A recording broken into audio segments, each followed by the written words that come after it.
So here we go. We're 1420 in debt, and what are we doing? We're involved in another war. It's not a war, though. They call it a kinetic military action.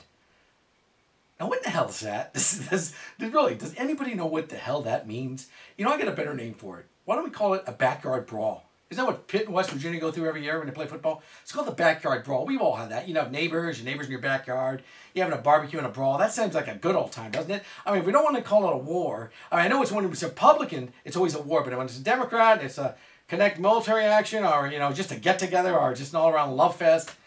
I mean, what is this? This is an absolute joke. We're bombing other countries. We're blowing these people up, but it's not a war.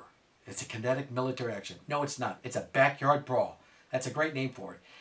And if you think about it, why aren't we helping every country? I mean, they're all murderers. They all murder their people, do they not? They kill gays in these countries. They kill women who commit adultery. They stone them to death in these countries. Why aren't we helping Yemen and Sudan? Iran. When poor Netta got murdered in the streets last year, or 2 years ago, excuse me. We didn't help her.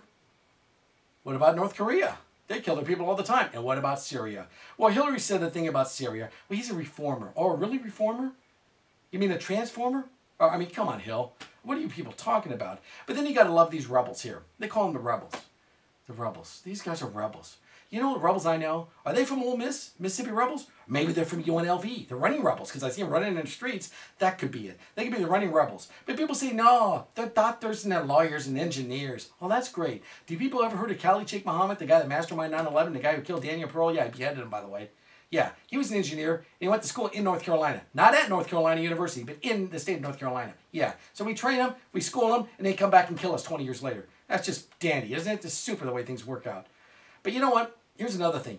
Let's figure this out. Now, in America, if you're a regular citizen, you need a background check to purchase a gun, right? We all know that. That's no problem. 30 days, 60 days, whatever it is. So if Grandpa wants to get a gun in America, he needs a background check, you know, so he can protect his family or his home. Fine, that's dandy. But if you're one of the running rebels, and I don't mean at UNLV, but out there in Libya, no background check? We've known these people for, what, 2.5 weeks? And we're going to arm these people? We're talking about arming these people? Not me. That's what our State Department says. We're talking about arming these doctors and lawyers and engineers. Maybe some nurses, a couple hookers too, probably. I've seen them on the streets.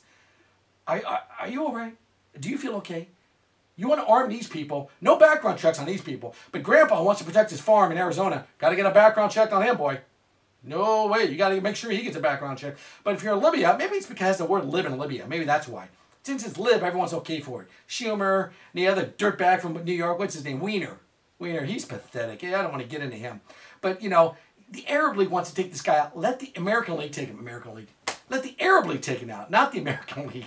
The American League probably wants to help out too. Maybe get the National League involved. But the Arab League wants to take him out. They have troops. They have weapons. They have guns. They have planes. Let them do it. But no, we got to get involved again. So we're there now. Now what are you going to do? And we're going to arm these UNLV rebels, I guess. The running rebs, huh?